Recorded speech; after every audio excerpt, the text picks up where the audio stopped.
শনিবারে অশ্লেষা নক্ষত্র যুক্ত দ্বিতীয়া তিথিতে জন্ম হইলে তাহাকে বিষকন্যা যোগ বলে। তাহলে অশ্লেষা নক্ষত্র কোন রাশিতে? কর্কট কর্কট কর্কট কর্কটে অশ্লেষা কত নম্বর নক্ষত্র? 3 নম্বর 9 নম্বর স্যার, 9 নম্বর। তাহলে চন্দ্র অশ্লেষায় থাকবে। প্রথম কথা হচ্ছে চন্দ্র থাকবে অশ্লেষায়, 9 নম্বর নক্ষত্রে থাকবে। তারপরে কি হবে? এই দিন শনিবার হতে হবে। এই দিন হলো শনিবার। আসসালামু আলাইকুম। ওয়ালাইকুম আসসালাম রাহমাতুল্লাহ। আমি আওলাদ হোসেন বলছি স্যার, আমি আজকে নতুন জয়েন করছি। হ্যাঁ হ্যাঁ, আপনার পরিচয় দেন। আওলাদ হোসেন সাহেব, কোথায় বাড়ি, কি করেন আপনি? আমি আওলাদ হোসেন, আমার দেশের বাড়ি কিশোরগঞ্জ। আচ্ছা আচ্ছা।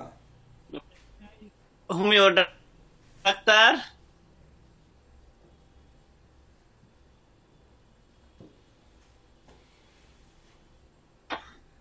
সুন্দর। তো ক্লাসের পরে কথা হবে। আপনি ক্লাসে, যদিও এখন কঠিন ক্লাস, তারপরেও যোগদান করেন, দেখেন। জি স্যার।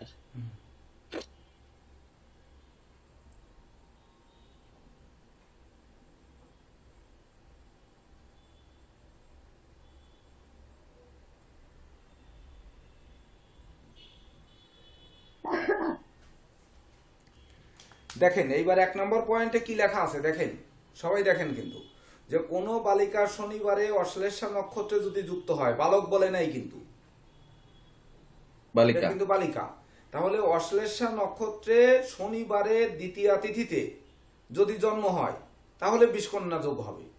তাহলে অশ্লেষা নক্ষত্র শনিবার দ্বিতীয়া তিথি এবং কর্কট রাশি, তাহলে বিষকন্যা যোগ হতে কি কোনো গ্রহের দৃষ্টি বা জ্যোতি কোনো কিছু বলেছে এখানে?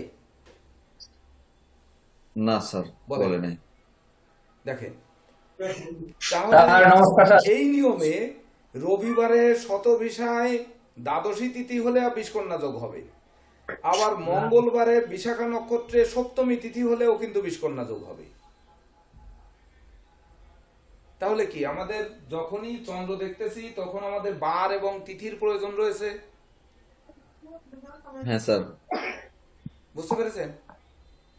তাহলে বার এবং তিথি যদি আমাদের জানতে হয় তাহলে তখন কিন্তু আমাদের পঞ্চাঙ্গ বা ওই পঞ্জিকা দেখা কিন্তু শিখে আসতে হবে।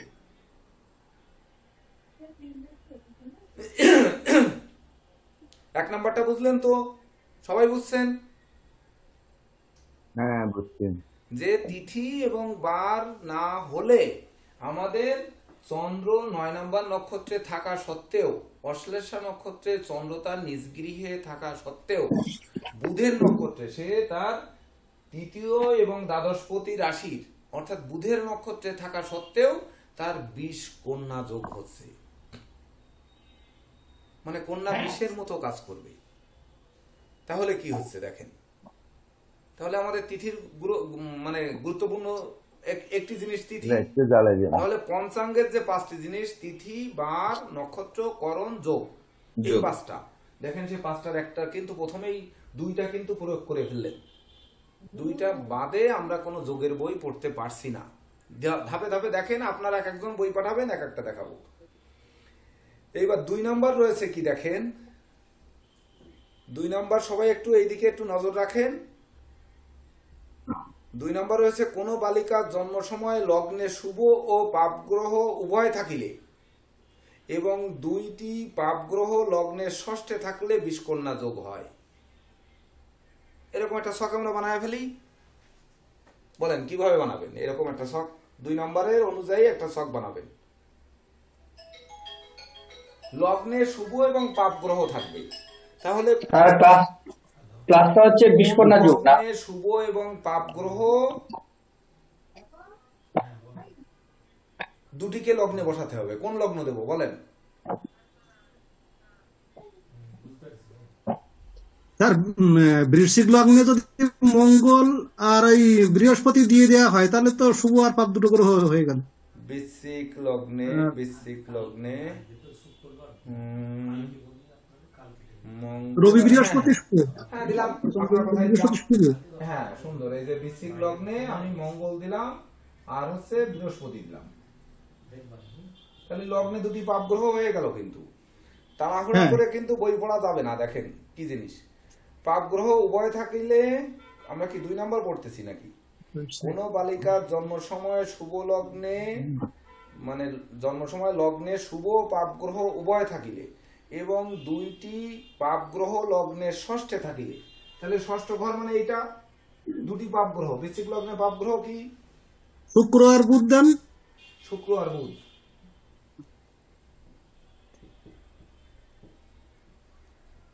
স্যার এখানে পাপ বলতে কি স্যার লগ্ন সাপেক্ষে পাপ বলছে নাকি নৈসর্গিক পাপ? লগ্ন সাপেক্ষে পাপ, এগুলো লগ্ন সাপেক্ষেই পাপ রয়েছে। তাহলে 20 কন্যা যোগ হচ্ছে। তাহলে প্রথম 3টি বিষয় আমরা দেখে আসলাম কি, 1 নাম্বার পয়েন্টে যে আমাদের তিথির প্রয়োজন, সেই সঙ্গে বারের প্রয়োজন। এমনকি দ্বাদশী তিথি থাকলেও রবিবারে জন্ম হলে 20 কন্যা যোগ হচ্ছে, আবার মঙ্গলবারে বিশাখা নক্ষত্র হলেও, তুলা রাশি বিশাখা নক্ষত্র হলেও 20 কন্যা যোগ হচ্ছে। আবার সেই একই 20 কন্যা যোগ লগ্নে 2টি পাপ গ্রহ, ষষ্ঠে 2টি পাপ গ্রহ থাকলেও 20 কন্যা যোগ হচ্ছে। এইবার আমার কথা হচ্ছে, এই লগ্নটি যদি আপনারা ছক একে না বসিয়ে বসিয়ে বই পড়েন, সারাদিন ধরে পড়ে গেলেও এই যোগ কোনোদিন জীবনে মুখস্থ হবে না, কোনো দিন হবে না। এই জন্য ম্যাজিক সিলেট বা ডাস্টার সিলেট লাগবে, যে ছক শুধু তৈরি করতে হবে, বই পড়তে হবে, হরস্কোপ বসাতে হবে, তবেই না যোগ কিন্তু মুখস্থ করতে হবে। এত সোজা না যোগ মুখস্থ করা।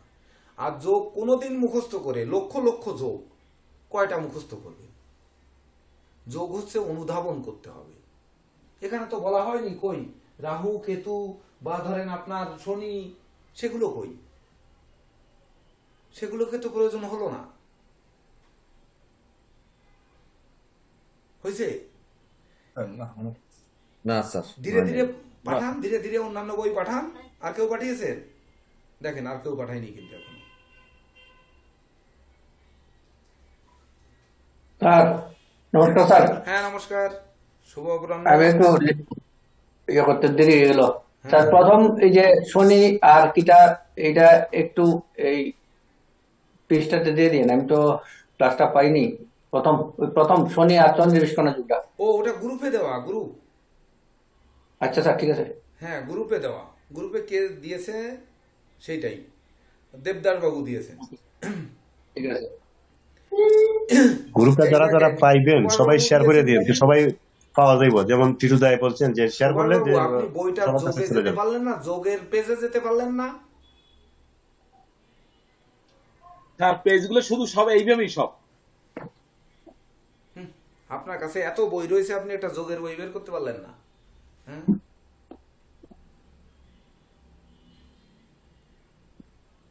এটা তো একটা কুষ্টি বিচারের পেজ পাঠিয়েছেন। এরকম তো পেজ তো সবাই বিচার করতেছে, দুটো ডিলিট করে দিই আমি। এটা তো প্রত্যেক ক্লাসেই আমরা সব তৈরি করতেছি। আমি কিছু দিই স্যার, তাহলে দেন যোগের ইয়ে দেন, রাজযোগ দিই। দেন রাজযোগ দেন, ভিখারি যোগ দেন, বা শ্রমিক যোগ দেন, একটা দিলে হবে। আমি বার্তাটা পাঠিয়েছি, দেখো তো। আপনাদের বললাম যে আগে বইটা দেখান, জ্যোতিষ চর্চায় যোগ সঞ্চয়ন। লগ্নে চতুর্থে যদি কোনো অশুভ গ্রহ থাকে, চতুর্থপতি যদি কোনো অশুভ গ্রহ যুক্ত বা দৃষ্ট হয়, হ্যাঁ এই ধরনের যোগ দেখেন কত কঠিন। এ কি পড়ে মুখস্থ করবেন ভাবলে হবে? অনুধাবন করা জিনিস লাগবে। যান এইবার এই পেজ আমি যেটা দিয়েছি এটা দিতেন। যান গ্রুপে যান এবার। তারপরেও হয়নি, সে যোগের জায়গায় একদম সিরিয়াল অনুযায়ী এক টানা সব যোগ থাকে, প্রত্যেকটা কোষ্ঠীর বইতেই থাকে। তারপরে ওইটা চলবে। এটা কে পাঠিয়েছেন? কিশোরী মোহন বাবু। হ্যাঁ এই দুটো নিয়েই আগে চলতে থাকুক, আগে আর বেশি পাঠাতে হবে না। স্যার কপট যোগ দিয়েছি স্যার, কপট যোগ। কপট যোগ, যোগের নাম লাগবে না, এমনি দেখলে হবে। কপট যোগ আমরা পরে বের করতে পারবো, এটা অনুধাবন করতে হবে আগে। একজনে একটু পড়েন, নীরজ বাবু একটু পড়েন, 290 থেকে 92 কপট যোগ।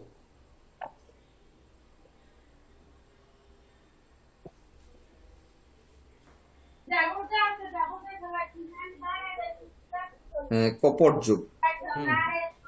লগ্নের চতুর্থে যদি কোনো অশুভ গ্রহ থাকে এবং চতুর্থপতি যদি কোনো অশুভ গ্রহ যুক্ত বা দৃষ্ট হয়, অথবা চতুর্থপতির দ্বিতীয় এবং দ্বাদশে যদি অশুভ গ্রহ থাকে, তবে কপট যুগ সূচিত হবে। এইবার এই লাইন কি আমি বলবো আপনাদের আশেপাশে যারা একেবারে ওই সর্বোচ্চ শিক্ষাধারী আছেন, যদি বলা হয় যে জ্যোতিষশাস্ত্রের একটি যোগ, মানে বাংলায় লেখা তো এইটা একটু বুঝতে হবে। তো যারা জ্যোতিষ না তারা কি এই যোগ বুঝবে?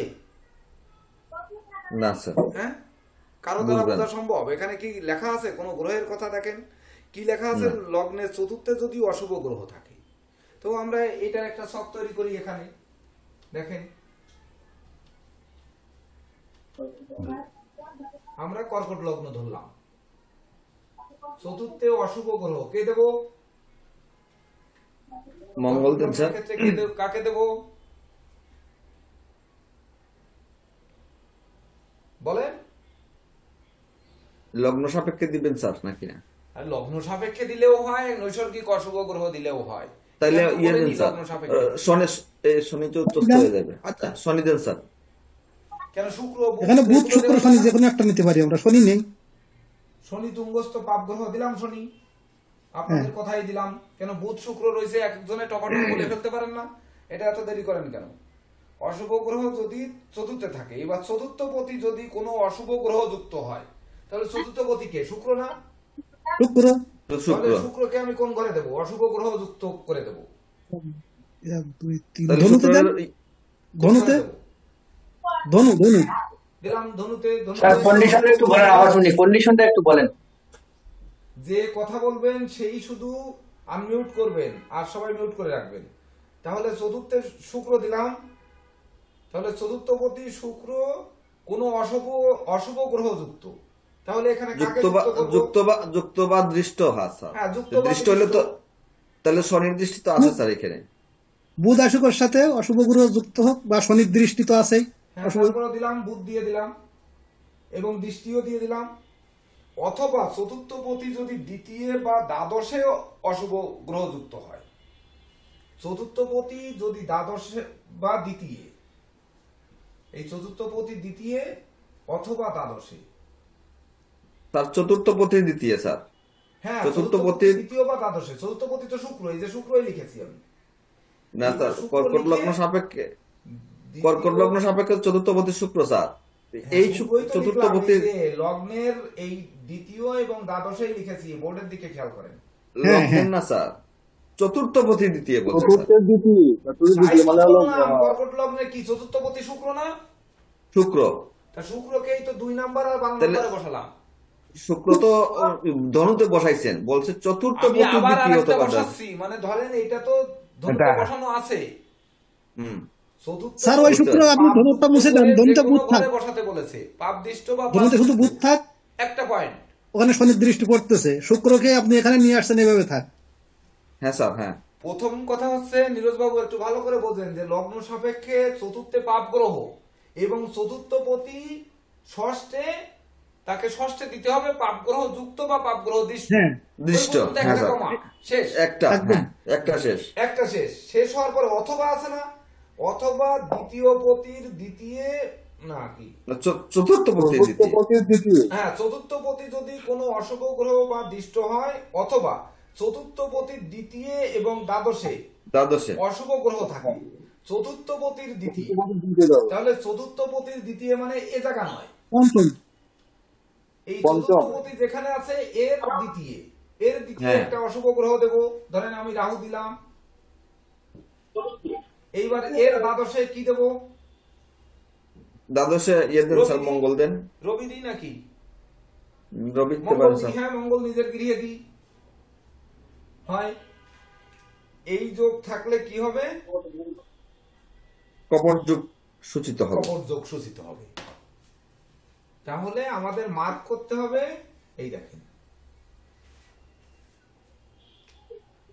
স্যার হ্যাঁ বলো। এখানে কবর যুগ সৃষ্টি হলো, তো এখন পঞ্চমে মঙ্গল আছে, নবমে বৃহস্পতি দিয়ে দেন, তাহলে কবর যুগ দিয়ে কতটুকু হয়?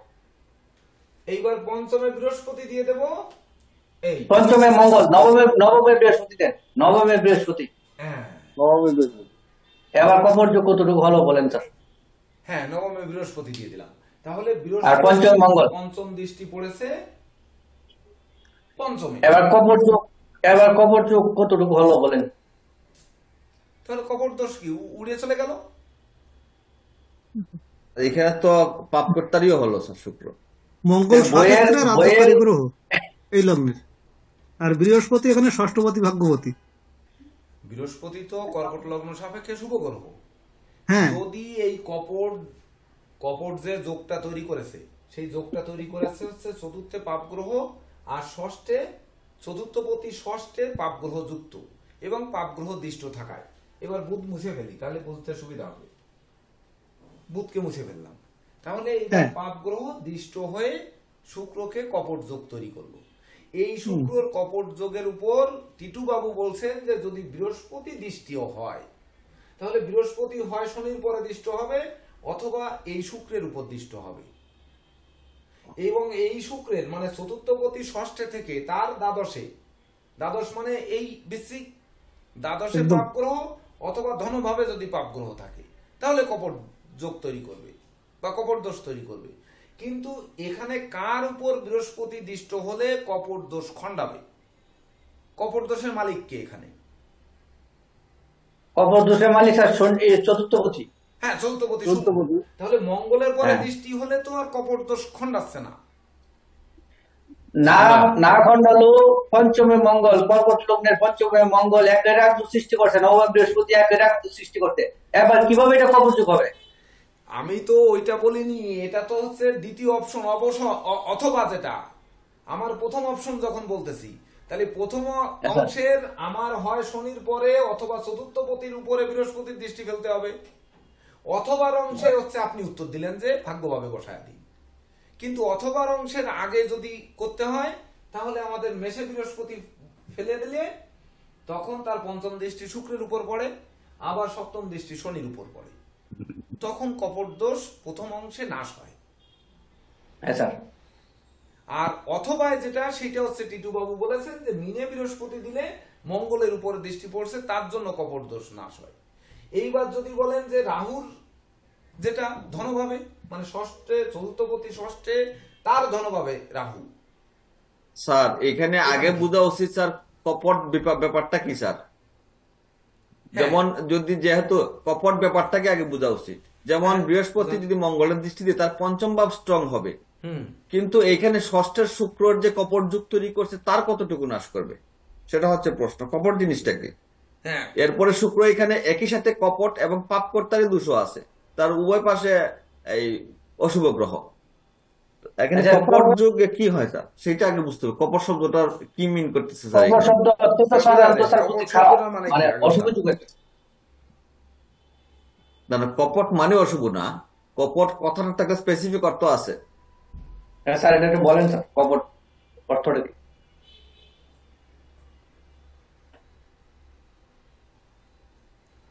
দেখেন এই কি মোবাইল দিয়ে পড়া কি সম্ভব? এই তো ভারী কেস। কপট মানে এক কথায় বলতে বিধি চালাক। কপট মানে কি? বিধি চালাক, স্বার্থপর।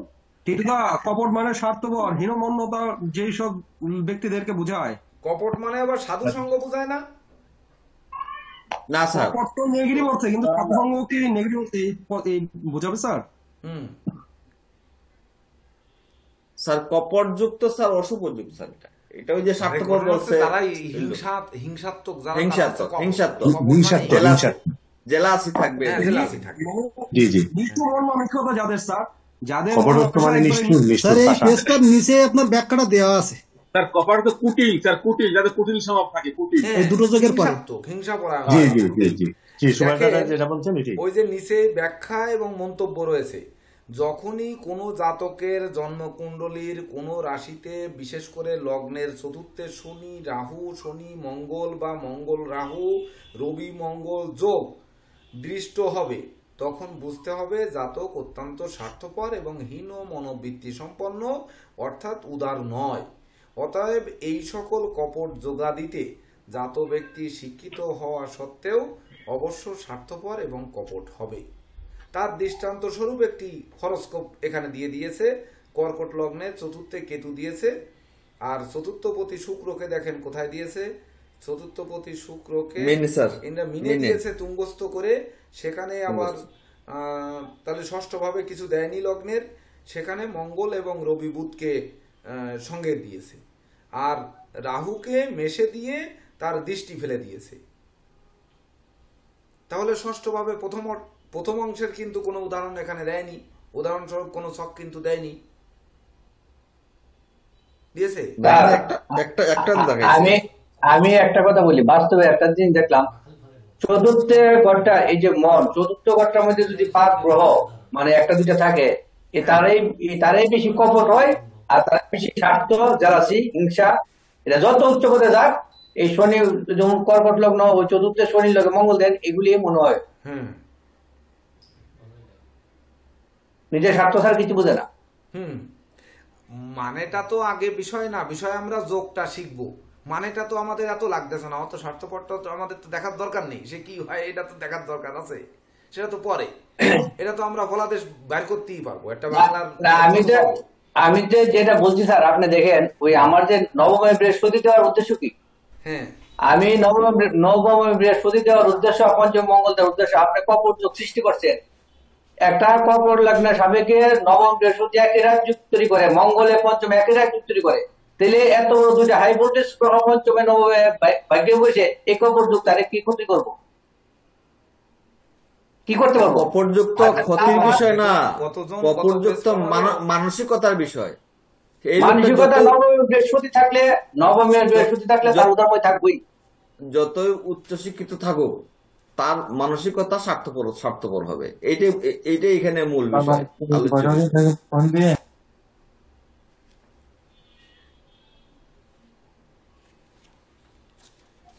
এত লোকের কাছে এত বই, কেউ একটা ভালো যোগের মতো, মনের মতো যোগ টোক পাঠাতে পারলো না। আমার কাছে বইটই নাই স্যার। আচ্ছা আমাকে বলেন স্যার, আমি যোগ পাঠাই কি লগ্নে বই আছে দেখেন তো। পারাশরীর আছে আমার কাছে, পারাশরীর আছে, বলেন আমি কি যোগ পাঠাবো? পাঠান তো, যোগের কোন বইয়ের পেজ পাঠান তো। আচ্ছা তাহলে আমি এই একটা যোগ বের করি, লাইন দিয়ে একসাটিয়া কয়েকটা পাঠান, টপা টপা আমি উত্তর দিয়ে দিই, দেখেন পড়ায় মজা ধরে যাবে।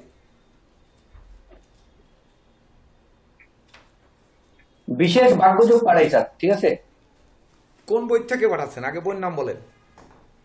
আমি পারাশরী উড়ে বিশ্বাস করি, পারাশরী উড়ে পাঠাচ্ছি। হ্যাঁ, তা পাঠান।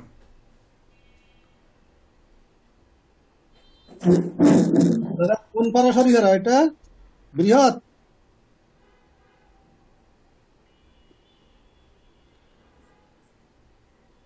আর হৃদয়ানন্দী এখন কি পাঠাচ্ছে এটা বুঝলামই না, মানে এমন একখান জিনিস পাঠাচ্ছে, কলহ যোগ, মানে সব কোন ভালো যোগ পালো না খুঁজে। আমি স্যার ভালো যোগে পাঠাচ্ছি, আমি এই ছকটা মুসলাম।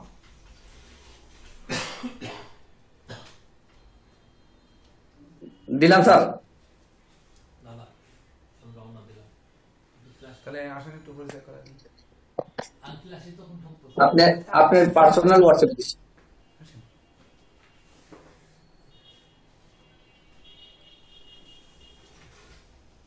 নীরজ স্যার, টিটু স্যার বইয়ের নাম বলেন।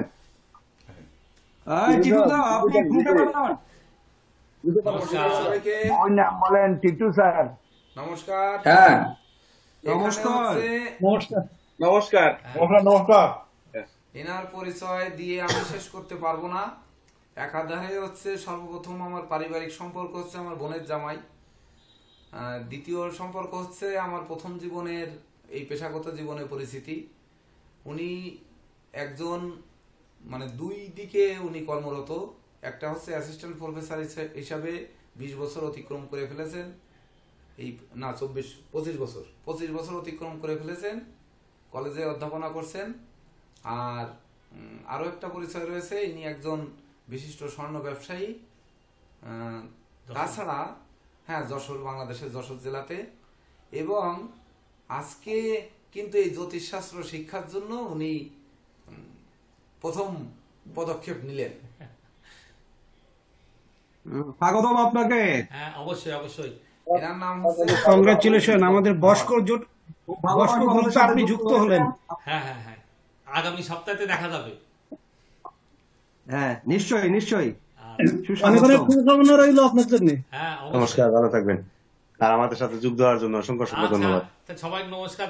আজকে খুলনায় তো, কাল আগামী সপ্তাহে যশোরে থাকবো, দেখা হবে আপনাদের সাথে। ঠিক আছে, ইনশাআল্লাহ। নমস্কার নমস্কার। আচ্ছা, ঠিক আছে ঠিক আছে।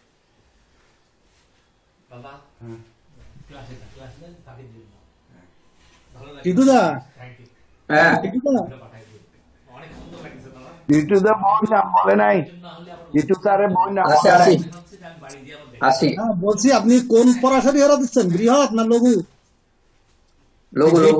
ওইটা গ্রুপে দিতে বলেন, টিটুবাবু ওইটা গ্রুপে শেয়ার করেন, স্যারের পার্সোনাল হোয়াটসঅ্যাপে না, গ্রুপে দেন। স্যার আমি ঠিক আছে। এটা পাঠালাম, ভাস্কর যোগ। ঠিক আছে, ভাস্কর যোগ দিচ্ছি পাঠালাম। দিচ্ছি।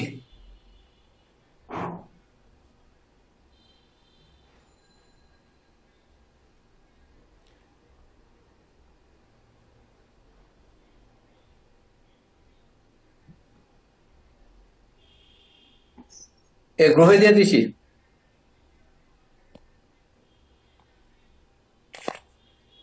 হ্যাঁ, দেখেন এই হৃদয়ানন্দী একটা ভালো ইয়ে পাঠিয়েছে, দেখেন শিক্ষণীয়, মানে শিক্ষণীয় সবই, কিন্তু কত গুরুত্বপূর্ণ এটি বুঝতে হবে। এটা আগে আমরা একটু দেখে যাই। ভাস্কর্য একটু দেখেন, নামটা কিন্তু বড় কথা নয়। ভাস্কর মানে রবি, মানে সূর্যের এক নাম হচ্ছে ভাস্কর। তো এটা ভাস্কর যোগ মানে সূর্য যোগ ধরেন। তার সূর্য যোগ আমরা এখানে দেওয়া আছে কি, জন্মকুণ্ডলিতে যদি বুধ রবির দ্বিতীয় থাকে, দেখেন পড়ার জন্য আমাদের কিন্তু আঁকতে হবে, রবির দ্বিতীয় বুধ থাকবে, তাহলে আমরা রবিকে মেশে দিয়ে দিই। দেখেন এখানে কিন্তু আপনার ওই আগে পিছের ব্যাপার নেই, বুধ রবির দ্বিতীয় থাকবে, দিলাম আমরা বুধ। খেয়াল করেন এবং ছকটা তৈরি করে ফেলেন, তাহলে জীবনে ভুলবেন না। দেখেন রবির দ্বিতীয় অবস্থান করে এবং চন্দ্র যদি বুধের একাদশে মানে এই যে চন্দ্র, এই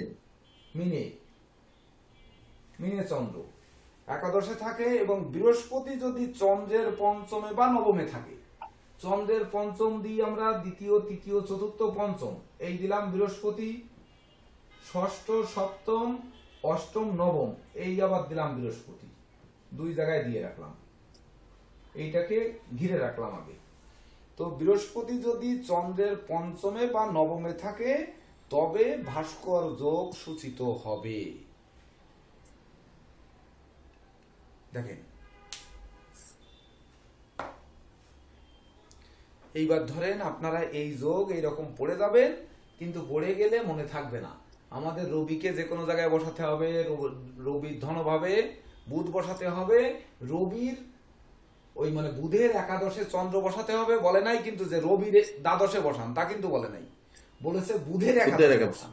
মানে তোমরা যাতে আরেকটু খেটে খাও, কেন বলতে পারতো না যে রবির দ্বাদশে বসাও, রাইটার কিন্তু তা বলেনি, না বলে বলেছে বুধের একাদশে বসাও।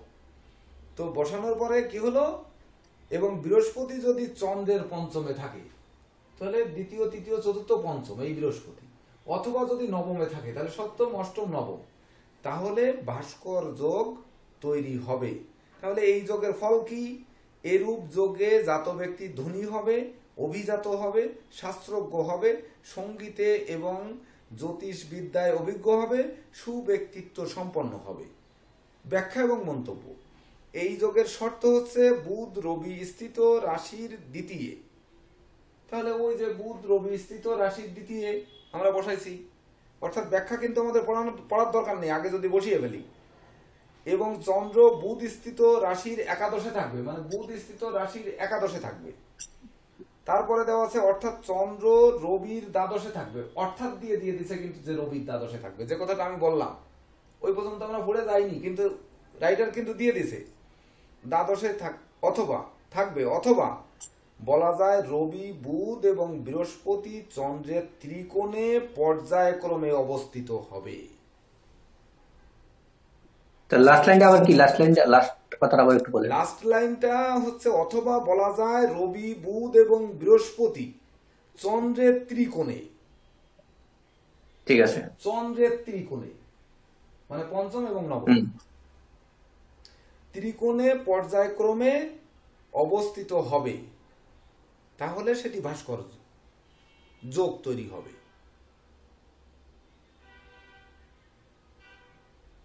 কি কঠিন মনে হচ্ছে? না স্যার, কঠিন না। হ্যাঁ, বৃহস্পতির দৃষ্টিটা চন্দ্রের উপরে পড়তেছে স্যার। এইবার দেখেন আপনাদের বিচার করার পদ্ধতি। এইবার একটি ছক দেখা মাত্র আমি যে বারবার করে বলেছি যে আমাদের ছকের আগে শুভ অশুভত্ব গ্রহের অবস্থান কিন্তু দেখতে হবে, না হলে ভাস্কর যোগে রবি কিন্তু চাঙ্গা হবে না, বা রবির আলো সেই প্রখর আলো কিন্তু আমাদের উপর পড়বে না। এটি কিন্তু একটু মাথায় রাখতে হবে। দেখুন, এই রবি যদি অস্তাচলে যায়, বিশেষ করে যদি ধরে রাখেন তুলায় রাহু রবিতে কেতু, বা রবিতে রাহু তুলায় কেতু, তাহলে কি হবে? এই ভাস্কর যোগ মানে মলিন হয়ে যাবে, তখন অমাবস্যার যোগে চলে যাবে না? অমাবস্যার অন্ধকারে তখন গিলে খাবে না?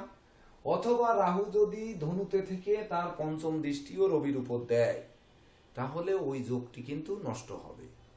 তাহলে আমরা এত যাবৎ কি বলে আসছি যে একটি ছক যখন পাবো তখন কোন গ্রহ কতটা শুভ, মধ্যম আর অশুভ, এটিকে আমরা যে গ্রাফ করব, সেই গ্রাফের মতো ফলাদেশ কি এখানে দিচ্ছে না যোগে?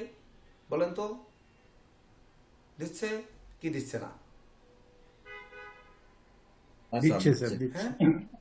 তাহলে কোনটি সহজ? আমি এতদিন যেটা বলেছি সেইটা সহজ, না আমাদের বই পড়ে শেখা সহজ? যেটা বলেছেন ওইটাই সহজ স্যার। আমি বইয়ের সম্বন্ধে একটু বলি স্যার, আমরা অনুমতি দিলে। হ্যাঁ, বলেন। আজকে বলার দিন সবাইকে উৎসাহ। ভাস্কর্যের কন্ডিশন এই দিয়ে দিল, আমরা মুখস্থ করলাম। এখন কিভাবে ধ্বংস হয় এটা তো আর দিল না। এখন চন্দ্রের লগে রাহু দিয়ে দিলাম। হ্যাঁ, ভাস্কর্য কোথায় গেল স্যার বলেন এবার? হ্যাঁ, এই দিয়ে দিলাম। এবার ভাস্কর্য কোথায় গেল বলেন? হ্যাঁ, আমি বলতে চাচ্ছি বিষয়টা, আমি যা বলতে চাচ্ছি টিটু বাবুও তাই বলতে চাচ্ছেন, কিন্তু আমি চাচ্ছি আমাদের এই হাউজে সবাইকে বই পড়ার প্রকৃত মনোযোগী করতে। তাহলে মনোযোগী কি? যে এই যোগটা ভাস্কর যোগের সে ব্যক্তি যতটা সম্মানিত হবে, যতটা যশস্বী হবে, খ্যাতিমান হবে, একমাত্র মানে পাপগ্রহ রাহু চন্দ্রযুক্ত হওয়ার কারণে এবং তার দ্বাদশ দৃষ্টি রবির উপর পড়ার কারণে সকল যোগগুলো শেষ হয়ে গেল। তাহলে একটি মানুষ, যেমন কিশোরী মোহন বাবুর কথা সকালে তুলেছিলাম যে উনি একটি বই নিয়ে আসছিলেন আমার চেম্বারে, আর আমাদের এই শিবু কুমার নন্দী উনি আমার চেম্বারে এসে বসে জ্যোতিষ তত্ত্ব বারিধি নামে, আমার নামটা সকালে মনে ছিল না, এই বইটা পড়ছেন। তো এমনকি উনি ওনার ট্যাবেও একটা বই বের করে উনি গাড়িতে বসে বসে পড়তেছেন। তো এই যে পড়তেছেন, ধরেন আপনারা এই হাজার হাজার লাখো লাখো যোগ, ভালো ব্রেন আপনারা ফুল মুখস্থ করে ফেললেন, কিন্তু মুখস্থ করে যদি আপনারা মানে পচা অংশকে বাদ না দিতে পারেন আর ভালো অংশকে গ্রহণ না করতে পারেন, এটা যদি না শেখেন, তো ওই শিক্ষার কিন্তু কোনো রূপ মূল্য নেই। আমাদের যে অংশ বাদ দিতে হবে, অর্থাৎ সেই গোড়ায় আমাদের কি ফিরে যেতে হবে কিনা, আমার মতে আপনারা একমত আছে কিনা, যে একটি ছক দেখে আমরা 3টি দাগ দেব, একটায় শুভ লিখব, একটায় অশুভ লিখব, আর একটায় মধ্যম লিখব। এইভাবে 9টা গ্রহকে ভাগ করে যে আমরা আসব, এই জায়গায় যে চন্দ্রকে অশুভ করেছে, রবিকেও অশুভ করেছে, যার জন্য কিন্তু ধ্বংস করে ফেলেছে। তাহলে সেই যে শুভ অশুভ লিখে যদি আমরা চলে আসি, তাহলে প্ল্যানেটটি কি অল্প সময়ের মধ্যে আমরা ব্যাখ্যা করতে পারবো, নাকি এইভাবে তো ছকে থাকবেই, আমরা যোগ মুখস্থ করব? কোনটা করব ভাবুন। আগে স্যার, এটা 2-4 ছকে মিনিট নিয়ে আসলে মনে থাকবে, 2-4 যোগ মিনিট মুখস্থ করে ভেবে মনে থাকবে না। উত্তর দিন, সবার উত্তরটা নেব। যে আমরা মুখস্থ করব 1 লক্ষ যোগ, কিন্তু যদি প্রয়োগ কৌশল না জানি, তাহলে সেই যোগ দিয়ে আমার কি হবে? দেখেন না স্যার, এখানে রাহু বৃহস্পতিতে দৃষ্টি দিছে, রাহুর দৃষ্টি বৃহস্পতিতে পড়ছে, পঞ্চম দৃষ্টি।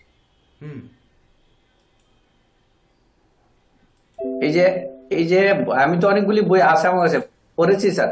হ্যাঁ, ওটা না, দুটো বৃহস্পতির উপরেই রাহু এখানে পঞ্চম দৃষ্টি দিয়েছে, এখানে রাহু নবম দৃষ্টি দিয়েছে, নবম দৃষ্টি, অর্থাৎ দুটো বৃহস্পতির উপরেও রাহু দৃষ্টি দিয়েছে। তাহলে এই যে শুভ যোগ, কোন রকমে যে ওই যে মানুষ বলে যে 1 ঘটি দুধের মধ্যে 1 ফোঁটা গোচনা পড়লে যেমন দুধটি কেটে যায়, ঠিক তদনুরূপ যে এত সুন্দর একটি ভাস্কর যোগ পাঠালো শিবুচন্দ্র নন্দী, এত কষ্ট করে ভালো, সব থেকে ভালো যোগটি পাঠালো, সূর্য যোগ, আদিত্য যোগ বা ধরেন ভাস্কর যোগ। সেই যোগটাকে ধ্বংস করতে একটি মাত্র গ্রহ যথেষ্ট, আর কিছু প্রয়োজন নেই। দেখেন, এইবার যদি এই জাতকের লগ্নে, মানে লগ্নে যদি মেষ লগ্ন হয়, লগ্নে যদি বলেন যে বিদ্যাপতি রবি তুঙ্গস্থ হয়ে বসে আছে, বিদ্যাপতি লগ্নে, একটু ভাবুন, এই মেষ লগ্ন, লগ্নে বিদ্যাপতি তুঙ্গস্থ হয়ে আছে, অর্থাৎ ভাস্কর দেব সে কিনা তুঙ্গস্থ হয়ে আছে। কিন্তু তুঙ্গস্থ ভাস্কর দেবকে ওই লক্ষণের শক্তিশাল বাণে বাঁচানোর জন্য সূর্য উদিত হলে লক্ষণ মারা যাবে, তার জন্য হনুমান সূর্যকে উঠতে দেয়নি। তো এই সূর্যকে আদৌ উঠতে দিচ্ছে? রাহু দেখেন এই লগ্নে, লগ্নপতি লগ্নে বিদ্যাপতি তুঙ্গস্থ হয়ে অবস্থান করছে। এই সূর্যকে এই কি হনুমান, এই হনুমানই দৃষ্টি দিয়ে তাকে ডোবায় রেখেছে না? স্যার এখানে বৃহস্পতি রাহুর উপরে নবম দৃষ্টি দিয়ে কতটুকু কি করবে? বৃহস্পতি কি করবে ওখানে? বৃহস্পতির দৃষ্টিতে রাহু বৃহস্পতির ঘরে আছে, যতটুকুই শান্ত করুক না কেন। কথা হচ্ছে আপনি বৃহস্পতিকে বাদ দেন, এখানে যে দৃষ্টি দিয়েছে বা বৃহস্পতি দৃষ্টি দিয়েছে বাদ দিন আপনি, তার আগে রবি আর চন্দ্রকে তো সে শেষ করেই দিয়েছে। ভাস্কর যুগের মূল ব্যাপার তো ভাস্কর, অর্থাৎ রবি মানে সূর্য, রবি। সেই সূর্য কিনা লগ্নে তুঙ্গস্থ, সে হচ্ছে বিদ্যাপতি, লগ্নটা মেষ। তাহলে মেষ লগ্নে রবি শুভকারক গ্রহ এবং পঞ্চমপতি, সে আমার লগ্নে বসে আছে, রাহু দৃষ্টি দেওয়ার কারণে ভাস্কর যোগটা ধ্বংস করে দিয়েছে। বৃহস্পতি দৃষ্টি দিয়ে ভাস্কর যোগ ধ্বংস হয়তো একটু কম করিয়েছে, কিন্তু কম করালেও যতটুকু ধ্বংস করিয়েছে, একটি হাত যদি কেটে দেওয়া হয় তাহলে ওই ক্ষতিটা ধরে নেন সামান্য ক্ষতি হয়েছে, কিন্তু হাতটা দিয়ে যে আর জীবনে কোনোদিন লিখতে পারবেন না, সেটা কি একবার ভেবেছেন?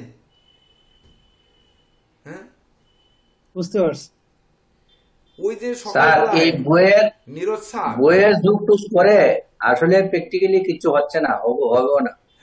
আমি তো অনেকগুলি বইয়ের বাক্য যুগ টাক্য যুগ, আমি কিন্তু 2 বছর কম পড়াশোনা করছি না বই, আমার কাছে যে যতগুলি বই, আপনার পদ্ধতি ভালো আছে।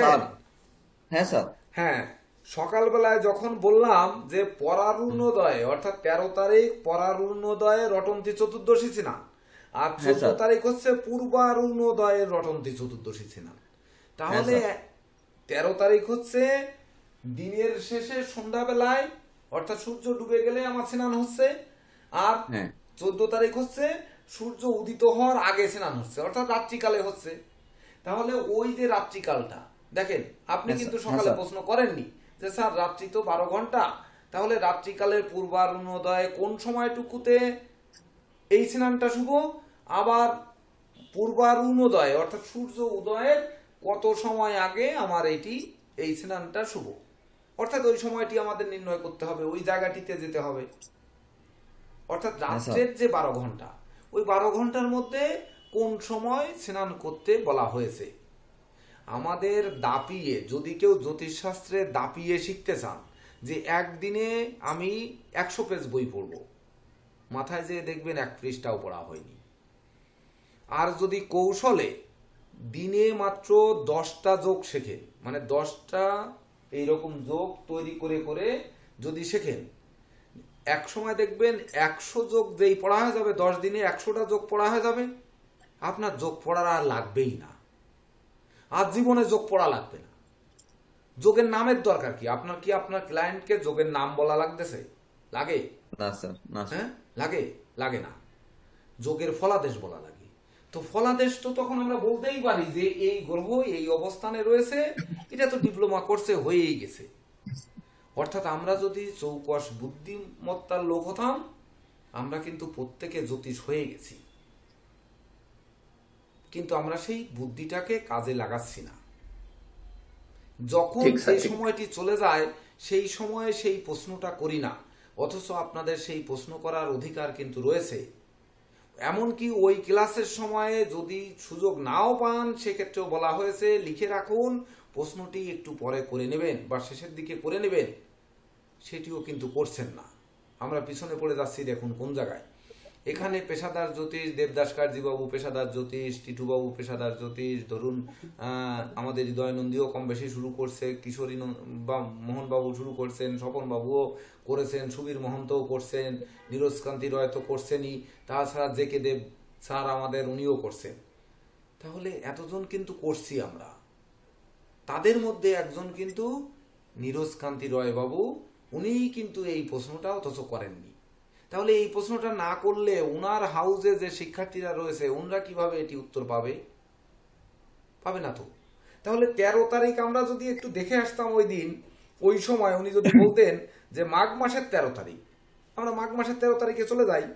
দেখেন 13ই মাঘ, আমি এটা বাকি রাখতে চাই না, যান মাঘের 13 তারিখে চলে যান।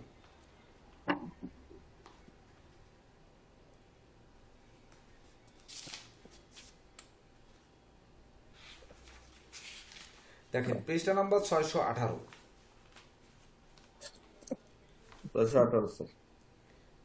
618 শেষে দেখেন মেরু ত্রয়োদশী জৈন তন্ত্র মতে রাত্রি ঘ 8টা 11 মিনিট 54 সেকেন্ড গতে রটন্তী কালিকা পূজা, শ্রী শ্রী দেবী রটন্তী যাত্রা, শ্রী শ্রী ছিন্নমস্তা দেবীর আবির্ভাব। তাহলে রটন্তী কালিকার পূজা হচ্ছে, রটন্তী দেবী যাত্রা করছে, ছিন্নমস্তা দেবী আবির্ভূত হচ্ছে।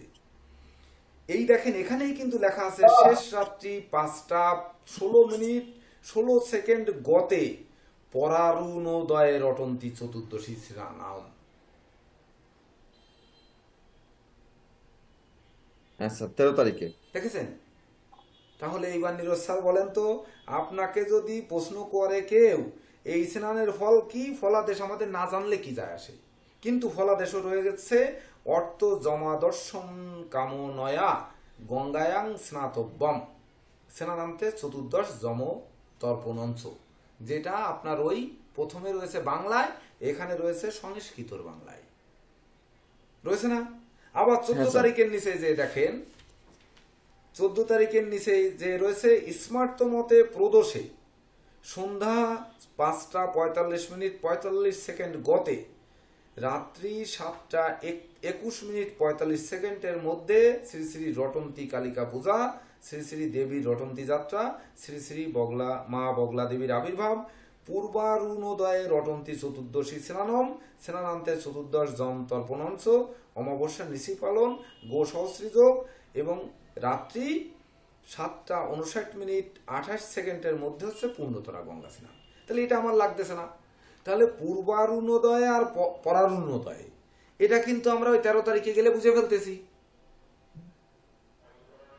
বুঝে ফেলছি না নীরজ বাবু? আপনাকেই প্রশ্ন করছি। হ্যাঁ স্যার, বুঝে ফেলছি। 13 তারিখে গেলে তো। তাহলে আপনার বিষয় কি? এখানে আমি কিন্তু সকালে একটি কথা বলেছি যে আমাদের আপনার যারা শিক্ষার্থী, যারা ডিপ্লোমা কোর্স করছেন, যেমন আপনারা আরো 2 ব্যাচ আগে ডিপ্লোমা পাশ করে গেছেন, এখন পেশাদার জীবনে আপনাদের এই ক্লাসে সহযোগিতা না করলেও চলে, তাছাড়া আপনারা ক্লাস নিচ্ছেন, তারপরেও ক্লাস করছেন, এই যে এত কষ্ট করছেন, যদি নতুন কিছু হাউসকে সনাতন অ্যাস্ট্রোলজিক্যাল কোচিং সেন্টার শিক্ষা না দেয় তাহলে কি শিক্ষার্থীরা থাকবে? তার জন্য আমাদের এই জেকে দেব স্যার, নীরজ স্যার, আর টিটু দাস স্যার আর সুবীর মহন্ত বাবু, আবার বলছি, আমাদের কিন্তু আগে অ্যালার্ট হতে হবে। আমাদের কিন্তু কোনো জায়গা আলোচনার সময় বাদ পড়লে সেটা শিক্ষার্থীরা ভুল করতে পারে, আমাদের কিন্তু ভুল করা চলবে না। অর্থাৎ আমাদের নোট করে যদি এই তরিকে সামনের দিকে এগিয়ে নিয়ে যেতে হয়, যদি আপনাদের স্বপ্ন থাকে যে কোনোদিন সনাতন অ্যাস্ট্রোলজিক্যাল কোচিংকে আমরা অন্য কিছুতে রূপান্তর করব, এইরকম যদি স্বপ্ন থাকে তাহলে সবাইকে, দেবদাস বাবু মুখে হাত দিলে হবে না, আপনার নাম বলিনি তার জন্য আপনি এড়িয়ে গেলে চলবে না, আপনিও কিন্তু এই তরির মাঝি, তো আপনাদেরই কিন্তু এই শিক্ষা দিয়ে নিয়ে যেতে হবে। আপনার কাছে এত সুন্দর একটা বই যে নরেন্দ্রনাথ বাগলের ভারতীয় জ্যোতিষশাস্ত্র কোষ্ঠী বিচারের নিয়মাবলী, আপনি একটা ভালো যোগের পেজ খুঁজে বের করতে এত সময় কেন? ওই বইটা রয়েছে, ওই বইটা 400-500 পেজের পরের থেকে গেলে সব তো একটানা যোগ রয়েছে ওখানে। তো এই যে সহযোগিতা, এইটা করেই কিন্তু শিক্ষাটা দিতে হবে। এইবার আমরা আসি যোগে। দেখেন স্যার, এখানে আমি একটুখানি বলি। হ্যাঁ বলেন। এই যে পরারুণোদয় মানে কি সূর্য উদয়ের পরে? পরারুণোদয়ে মানে সূর্য ডুবার পরে, আর পূর্বারুণোদয়ে মানে সূর্য উদিত হওয়ার আগে। ওঠার আগে। স্যার, তাহলে কি ওই সন্ধ্যা থেকে পরের দিন ভোর পর্যন্ত স্নান করা যাবে স্যার? এই দেখেন সময়টা দেওয়া রয়েছে না, ওই সময়টা কিন্তু আপনার ওই কাল রাত্রি বাদ দিয়ে, কুলিক রাত্রি বাদ দিয়ে, যেমন দিনের বেলায় যেমন পূর্বাহ্ন থাকে, রাত্রের বেলায় ঠিক তদনুরূপ ওই কাল রাত্রিকে বাদ দিয়ে তারপরে নিখাত সময়টুকুকে ওখানে দিয়ে দেওয়া হয়েছে। স্যার আমি একটু বলি স্যার, এখানে আমি একটু কিছু যদি আমি বলি, দেখেন 14 তারিখে যেটা পূর্বানুদয় আছে, এখানে দেখেন আমাদের সূর্যাস্ত হচ্ছে 5:45 করতে সূর্যাস্ত, আর এখানে স্নান দেওয়া আছে কিন্তু, তার মানে অরুণোদয়ের পরে তারপর স্নান দেওয়া আছে কিন্তু 7:59 মধ্যে পূর্ণতরা স্নান, তার মানে সূর্য ডুবার পরে ওই সময়ের ভিতরে স্নানটা হবে। এটা 14 তারিখেরটা তো আপনাকে রাত্রি দেখেন। হ্যাঁ, রাত্রির কথাই তো বলতেছি স্যার। হ্যাঁ হ্যাঁ, 14 তারিখেরটা টাইমটা ক্লিয়ার করে দেন। 14 তারিখেরটা দেখবেন, মানে 14 তারিখেরটা দেখবেন না, 13 তারিখে এটা স্মার্ট মতে শুধুমাত্র 14 তারিখে একটি মতে, 13 তারিখে তো দুটোই দেওয়া রয়েছে, আপনি তো দেখবেন 13 তারিখের। হ্যাঁ স্যার, 13 তারিখের ওইটা একটু বিশ্লেষণ করে দেন। ওই যে শেষ রাত্রি 5:16 কখন গতে পরারুণোদয়ে, শেষ রাত্র সূর্য উদয় হচ্ছে 5:45 পরের দিন, কিন্তু 5:16 থেকে 5:45 মধ্যে হচ্ছে আপনার স্নানটা। এটা স্যার ওই পূর্বারুণোদয় যেটা সূর্য উদিত হওয়ার আগে যেটা, হ্যাঁ হ্যাঁ, মানে শেষ রাত্র যেটা প্রথমটা রয়েছে 13 তারিখ। দেখেন 13 তারিখে তন্ত্র মতে রাত্রি 8:11:54 গতে হচ্ছে কালিকা পূজা, তখন হচ্ছে রটন্তী দেবীর রটন্তী যাত্রা, ওইটা কিন্তু রটন্তী স্নানই, কিন্তু স্নানটা তো রটন্তী স্নান, ওই 13 তারিখে দেখে আসছেন না রটন্তী স্নান, দেখছেন না? ওই যে রটন্তী চতুর্দশী স্নান, জমাদর্শন কামনয়া গঙ্গা স্নান কর্তব্য, স্নানান্তে চতুর্দশ জম তর্পণঞ্চ। 13 তারিখই তো স্যার পরারুণোদয় যেটা মানে রাতে শেষ রাতে সূর্য ডুবে যাওয়ার, হ্যাঁ ডুবে যাওয়ার পরে সেইটা টাইম দেখে শেষ রাতে। হ্যাঁ, টাইম তো 5:16, মানে এর আগে, পরের দিন সূর্যোদয়ের আগে। হ্যাঁ, পরের দিন সূর্যোদয় হচ্ছে 5:45। 45 মিনিট। তাহলে সময় পাচ্ছি কয় মিনিট আমরা? 5:16 থেকে 45 মানে 29 মিনিট সময় পাচ্ছি। সময় পাচ্ছি স্যার। হ্যাঁ, সেই 29 মিনিটে ঝাঁপ দিতে হবে।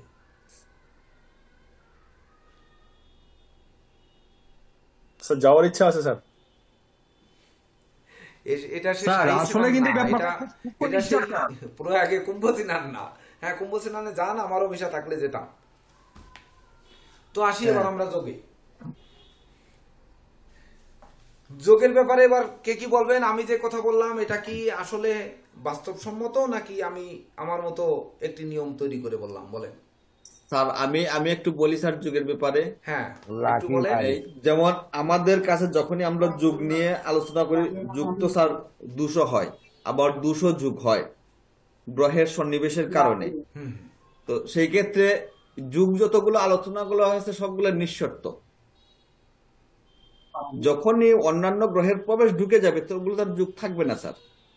যেমন একটু আগে আমরা যেটা দেখলাম, এই কি ভাস্কর যুগে যেটা দেখলাম, চন্দ্র রাহু যুক্ত হলো, যুগ শেষ। তো যুগ সব সময় নিঃশর্ত হবে, তার আগে ওগুলো পীড়িত হওয়া যাবে না, পীড়িত হলেই যুগ শেষ। হুম, এটাই তো স্যার মূল বিষয়। হুম, হুম, হুম। ঠিক ঠিক, আমিও এই যোগ নিউজ কান্দিদার সাথে তখনই ফল দেবে যদি কিনা, কথা হচ্ছে যোগ তখনই ফল দেবে যদি কিনা সেই যোগের উপর বা যোগকে ভঙ্গকারী কেউ এসে আবির্ভূত হয়। ধরেন আমরা এই ক্লাস শুরু করেছি, এখন যদি কেউ এসে আমার এই ল্যাপটপের স্ক্রিনের পরে একেবারে এইরকম ভাবে দেয় মেরে, হবে ক্লাস? আর হবে? কোনো কিছু দরকার নেই। নিচতলায় মিটার রয়েছে না, মিটারের ওখান থেকে সার্কিট ব্রেকারটা যদি ওখান থেকে ফেলে দেয়, তাহলে আমি কি মনে করবো যে ইলেকট্রিসিটি চলে গেছে? চলে গেলে ইন্টারনেট বন্ধ, ল্যাপটপ বন্ধ, মানে সবই বন্ধ। ধরেন ল্যাপটপ চার্জে চলবে, ইন্টারনেট লাইন বন্ধ হয়ে যাবে। তখন ইন্টারনেট যদিও আমার বিকল্প পার্সোনাল ইন্টারনেট রয়েছে, কিন্তু সবার তো আর পার্সোনাল ইন্টারনেট নেই যে যেটি ইলেকট্রিসিটি ছাড়াও চলবে, তা তো নেই। তখন কি বন্ধ হয়ে যাবে না?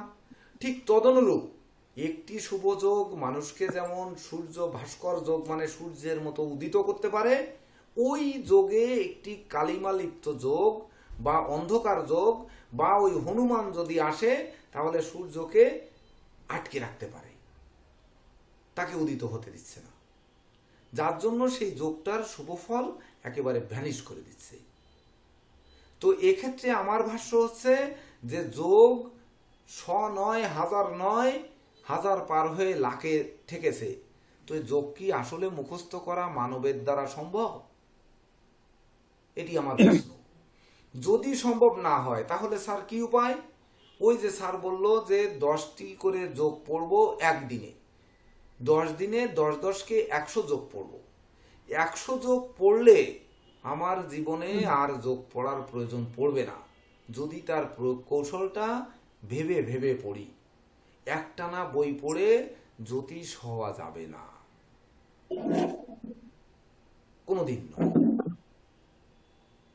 এইবার শিক্ষক, সুপ্রিয় শিক্ষক সুভাষচন্দ্র রয় এবং কিশোরী মোহন বাবু, আপনাদের মতামত এই ব্যাপারে চাচ্ছি, কারণ আপনারা অনেকদিন ধরে বই পত্র জোগাড় করেছেন, পড়াশোনা করছেন, আপনাদের মতামত নেব।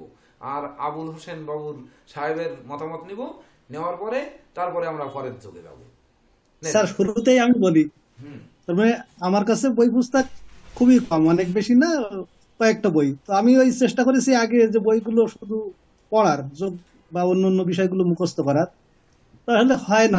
এটা পড়া হয় যে সময়, সেটা 1 দিন 2 দিন এরকমই মনে থাকে, তাও সবগুলো থাকে না, কিন্তু পরবর্তীতে আর ওইটা টোটালি মনে আসে না। তো আপনি যে সিস্টেমটা দেখালেন, আসলে সত্যি এটা মনে হয় আমরা 100% না পারলেও 70% কভার করতে পারবো এভাবে। এটাই আমার কাছে সবচেয়ে ভালো মনে হয়েছে। হ্যাঁ, নমস্কার স্যার। আমারও স্যার একই কথা। বই তো স্যার অনেকে আছে, ওই যে বইয়ের নাম বলছেন মনে হয় ওই জায়গায় দেখাচ্ছে, প্রায় বই আমার কাছে আছে, কিন্তু বই তো আমরা পড়তে জানি না। সেই জন্য স্যার আপনার কাছেও অনেকদিনই বলছিলাম স্যার আমার বই পড়া শিখায়। স্যার অবশ্যই এই আপনার নিয়মটা আমরা ফলো করবো। বই পড়তে আমরা অবশ্যই, বই পড়তে আমরা জানতামই না, একেবারে সত্য কথা, জানতাম ওই দাদা যা বলছে ওইটাই বই পড়ি অনেক। এই যে এই পিছিয়ে সময় দিই না তা না, কিন্তু বহুত সময় দিই, কিন্তু ওই সময়ের কোনো দাম নাই। এই হলো যে পড়াশোনা করি একটু পরে মনে থাকে না, কারণ নিয়মটাই আমরা জানি। এ বিষয়ে কিশোরীদের সাথেও আমি অনেক সময় কথা বলছি, দাদা পড়া তো মনে থাকে না, বই তো আছে।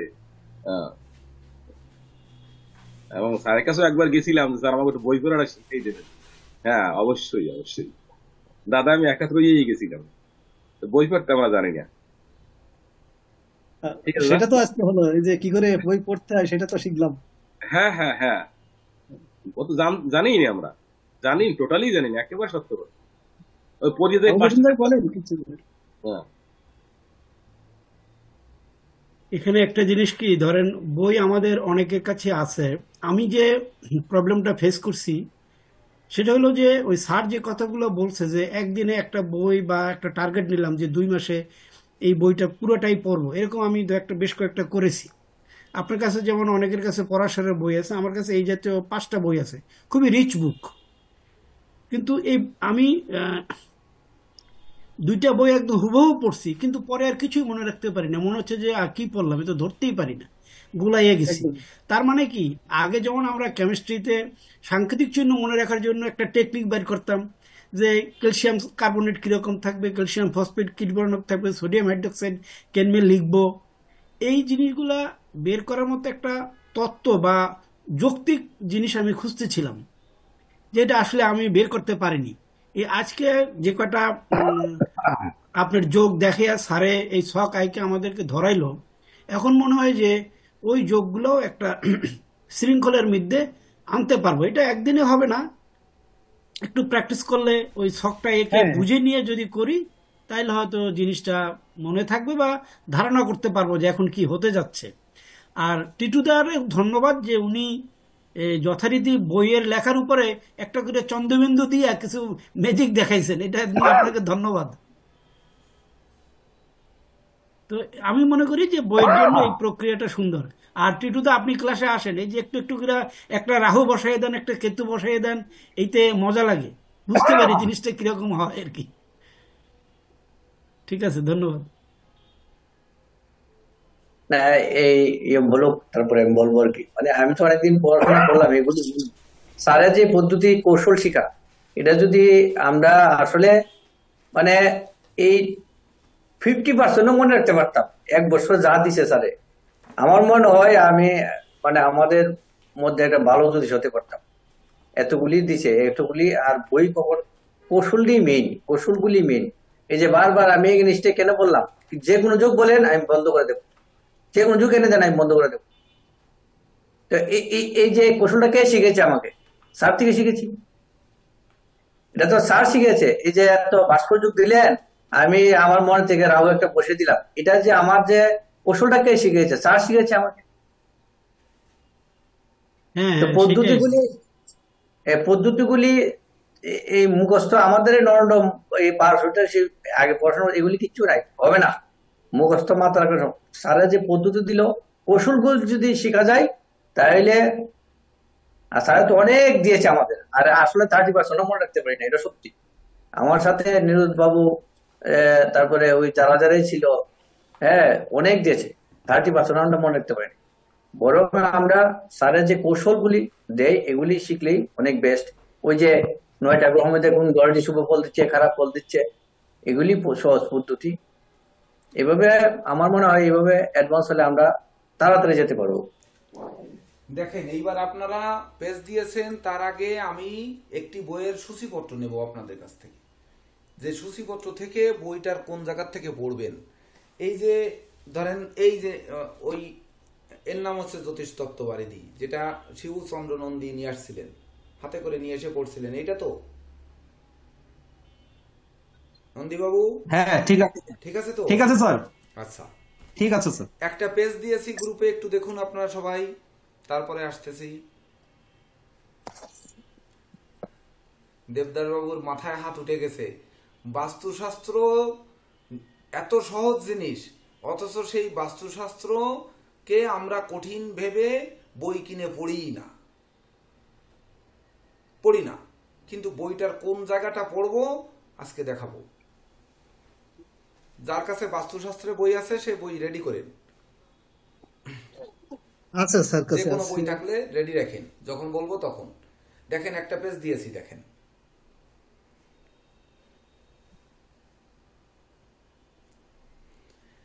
বইটার প্রথম অংশ সবাই একটু নজর দিয়েন। দেখেন, মানে আন্দাজে একটা পৃষ্ঠা দিয়েছি, তো ধরেন আগের পৃষ্ঠায় যোগ রয়ে গেছে, তাহলে আমরা কয়েক লাইন উপর থেকে বাদ দিই, উপর থেকে কয়েক লাইন বাদ দিয়ে চতুর্থ তৃতীয় যে কোনো একটা পড়ি। কোন গ্রহ দেখেন চতুর্থ কি আছে, চতুর্থ পঞ্চম নবম ও দশমপতি একত্র হইয়া অবস্থিতি করিলে উহাদের দশান্তর দশায় বিবিধ সুখ, সম্মান, ধন, বাহন ও ভূমি লাভ হয়। দশা বিচার দেখেন, তাহলে কি বলেছে, চতুর্থপতি, পঞ্চমপতি, নবমপতি এবং দশমপতি একত্রিত হইয়া অবস্থিত করিলে। তো এই কি চতুর্থপতি, পঞ্চমপতি, নবমপতি, দশমপতি এক জায়গায় থাকা প্ল্যানেট আমরা পাবো বলেন? এইবার যাই,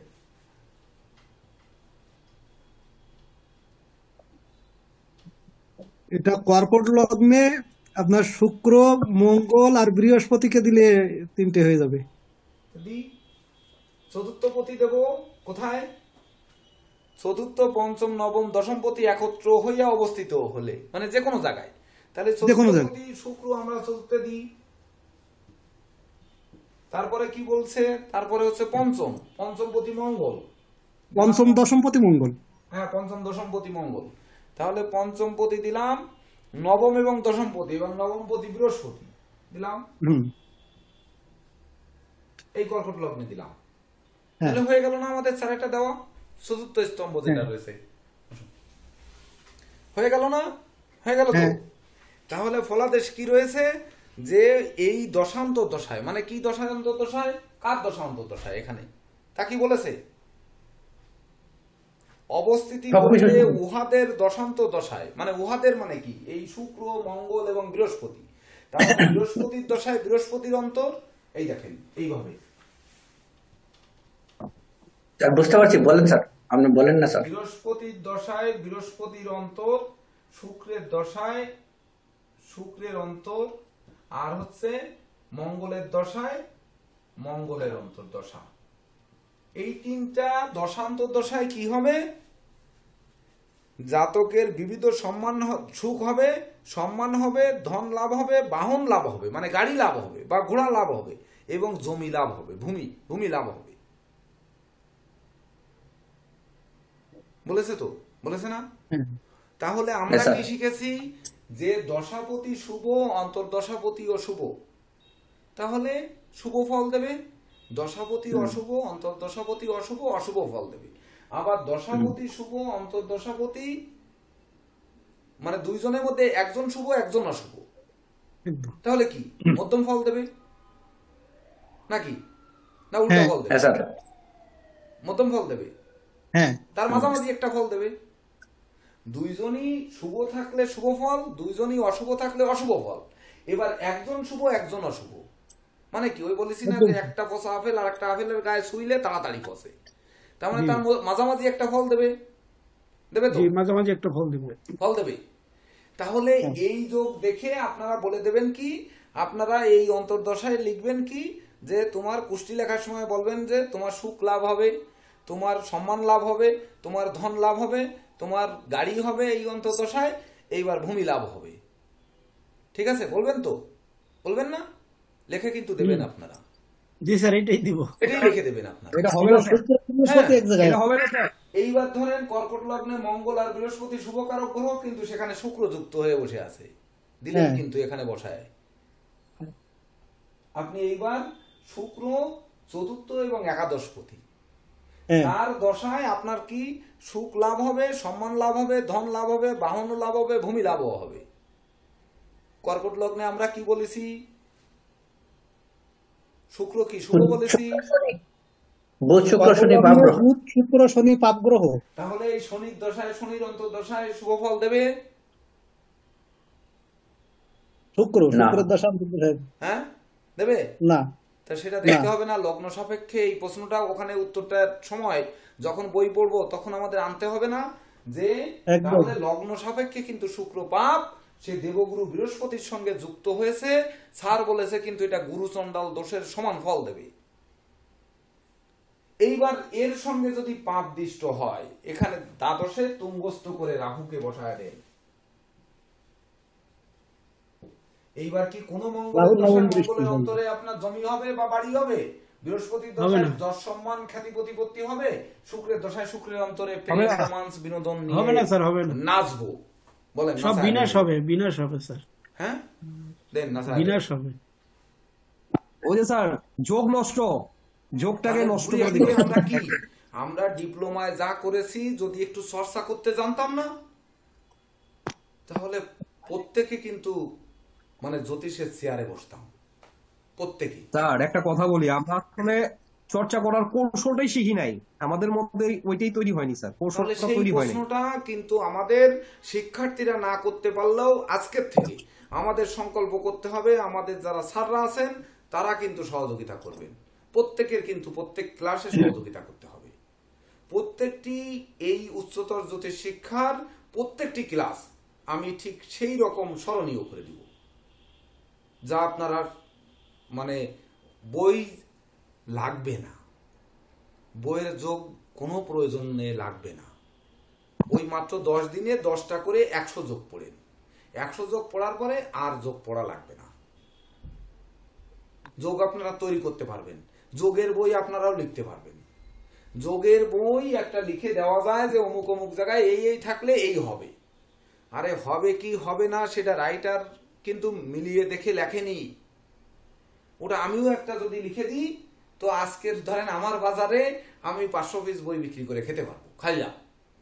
ওই যোগ খাটলো কি খাটলো না সেটি কিন্তু আমার কাছে এসে জিজ্ঞাসা করবে না, বইতে কোনো ফোন নাম্বার দেওয়া থাকে না, আর আমি তো যাবো মরে, তা আমার কাছে কি জিজ্ঞেস করবে।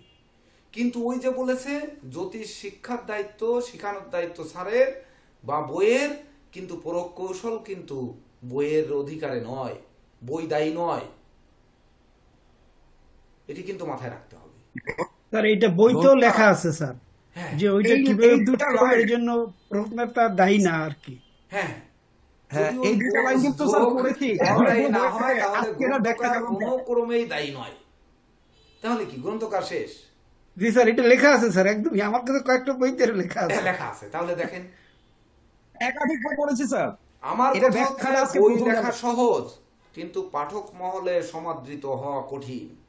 এটি আমার লেখা বাণী, এটা আর কারো লেখা কোনো বিশিষ্টজনের লেখা বাণী নয়, এটা আমার লেখা বাণী। যে বই লেখা সহজ, পাঠক মহলে সমাদৃত হওয়া কঠিন, এটা আমি লিখেছিলাম।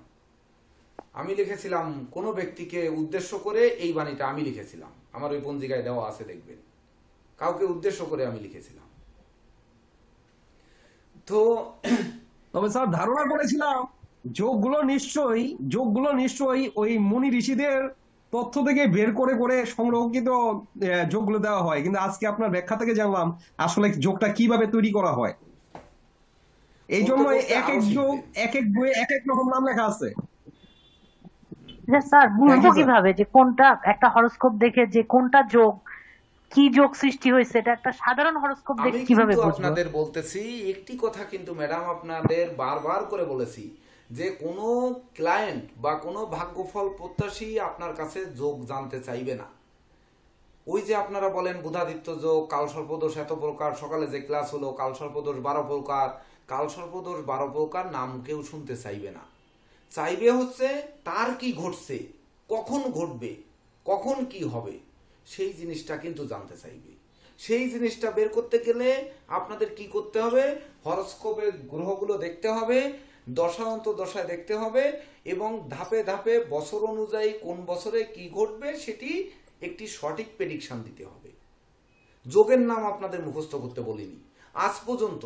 ওই যে 64 ক্লাস দিয়েছি, 64 পরে আজকে 9, তাহলে 64 সাথে 9 যোগ করতে হবে, তাহলে 64 10 74 73টা ক্লাস চলে গেল। তো 73টা ক্লাসে আমি কখনো বলেছি যে 27টি নক্ষত্রের 27টি যোগই একটু দেখেন মুখস্থ করেন বলেছি? কিন্তু পঞ্জিকা শিখা যখন আসছেন তখন বলছি যে পঞ্জিকার পঞ্চাঙ্গ যে 5টা অঙ্গ তার মধ্যে একটি কিন্তু যোগ, তিথি, বার, নক্ষত্র আর কি করণ আর যোগ, এই পাঁচটা নিয়ে পঞ্চাঙ্গ। তো এই পঞ্চাঙ্গর 5টার একটা যোগ, অর্থাৎ 27টি নক্ষত্রের 27টি যোগও তো ওই পঞ্জিকায় রয়েছে। ওই নাম যদি আপনার দরকার হয় জেনে নেন, কিন্তু ওই যোগটা কোন কাজে লাগবে সেটি জানতে হবে না। এই যে পঞ্জিকার 27টি যোগ, এটি কোন কাজে লাগবে? আপনারা পঞ্জিকাটাও যদি পড়তেন তাহলেও মনকে বুঝ দেওয়া যেত যে আপনারা বই কিনতে পারেননি, পঞ্জিকাটা পড়েছি। যেমন দেখুন, যান একটা পৃষ্ঠায় যান, আপনাদের একটু, যেহেতু আজকে বই পড়া শিখবো, আজকে একটা পৃষ্ঠায় পঞ্জিকা ধরেন, ধরে একটা পৃষ্ঠায় যান, আমি পৃষ্ঠা নাম্বার বলছি,